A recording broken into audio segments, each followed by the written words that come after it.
Assalamualaikum warahmatullahi wabarakatuh. Perkenalkan, nama saya Salsabila Yusdiani dengan NIM 23042214. Pada video kali ini, saya akan membahas tentang materi pertemuan 3 pada mata kuliah Ekonomi Publik dengan dosen pengampu yang saya hormati Bapak Iip Permana, STMT. Baiklah, pada materi pertemuan 3 yang dibahas ada 3 submateri, yaitu yang pertama konsep negara, pemerintahan, dan ekonomi publik, yang kedua dasar konstitusional, sistem ekonomi Indonesia, yang ketiga pemerintah dan kesejahteraan masyarakat. Untuk pembahasan pertama adalah mengenai konsep negara, pemerintahan, dan ekonomi publik. Negara. Yang pertama adalah negara. Negara adalah organisasi di suatu wilayah yang memiliki wewenang sah untuk mengatur semua kelompok kekuasaan lainnya dan menetapkan tujuan bersama dalam kehidupan. Negara merupakan integrasi dari kekuasaan politik dan negara adalah organisasi pokok dari kekuasaan politik. Selanjutnya masih dengan konsep, yaitu konsep pemerintahan.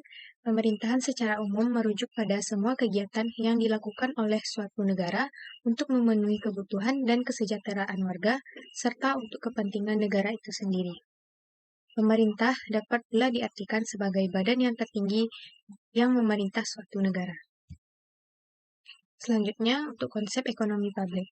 Ekonomi publik adalah bagian dari ilmu ekonomi yang mempelajari persoalan-persoalan yang berkaitan dengan kepentingan umum, yang meliputi kebijakan fiskal dan moneter, regulasi pasar, kepemilikan aset, sistem sosial, keamanan, pendidikan, kesehatan, dan lain sebagainya.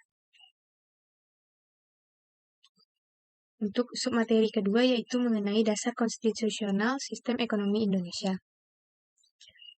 Ada beberapa dasar konstitusi dalam sistem ekonomi Indonesia, yaitu diantaranya yang pertama adalah konstitusi ekonomi di Indonesia terletak pada pasal 33 Undang-Undang Dasar tahun 1945 yang menetapkan sistem perekonomian nasional sebagai usaha bersama berdasarkan prinsip-prinsip demokratis termasuk keadilan ekonomi dan sosial. Dan yang kedua ada dasar konstitusi yang kedua adalah Pancasila.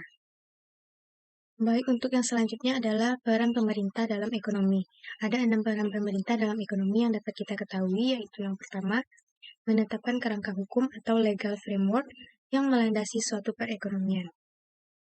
Kerangka hukum ini melibatkan peraturan-peraturan yang memfasilitasi transaksi, memproteksi hak-hak individu, dan memperkuat stabilitas ekonomi. Dua, yaitu mengatur atau meregulasi perekonomian dengan alat subsidi dan pajak.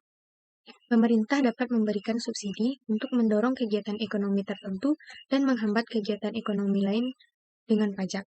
Untuk yang ketiga adalah memproduksi komoditas tertentu dan menyediakan berbagai fasilitas seperti kredit, penjaminan simpanan, dan asuransi. 4 adalah membeli komoditas tertentu termasuk yang dihasilkan oleh perusahaan swasta, misalnya persenjataan. Yang kelima yaitu meredistribusikan atau membagi ulang pendapatan dari suatu kelompok ke kelompok lainnya. Terakhir adalah menyelenggarakan sistem jaminan sosial, misalnya memelihara anak-anak terlantar, menyantuni fakir miskin, dan sebagainya. Untuk submateri yang terakhir yaitu mengenai pemerintahan dan kesejahteraan masyarakat. Ada 3 poin di sini, yaitu yang pertama, pengarah pemanfaatan sumber daya nasional secara efisien dan efektif. Yang mencakup, yang pertama, yaitu bidang usaha yang perlu dilindungi atau protected. Yang kedua adalah bidang usaha yang perlu dibantu atau assisted. Yang ketiga, bidang usaha yang perlu didorong atau promoted. Yang keempat adalah bidang usaha yang perlu dilarang atau banned.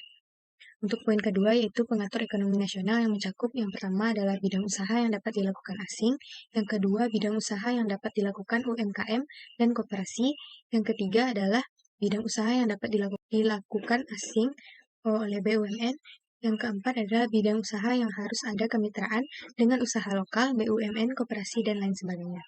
Untuk poin ketiga dalam pemerintah dan kesejahteraan masyarakat adalah pengawas penggunaan sumber daya ekonomi nasional supaya dapat dimanfaatkan untuk kesejahteraan masyarakat secara efektif dan efisien. Yang terdapat 2 poin lagi di dalamnya, yaitu yang pertama, badan usaha yang harus dikurangi, yang kedua, badan usaha yang harus di-stop. Baiklah, sekian saja penjelasan materi tentang materi pertemuan ketiga ekonomi publik. Apabila ada kesalahan kata atau kekurangan kata yang saya jelaskan tadi, mohon dimaafkan. Assalamualaikum warahmatullahi wabarakatuh.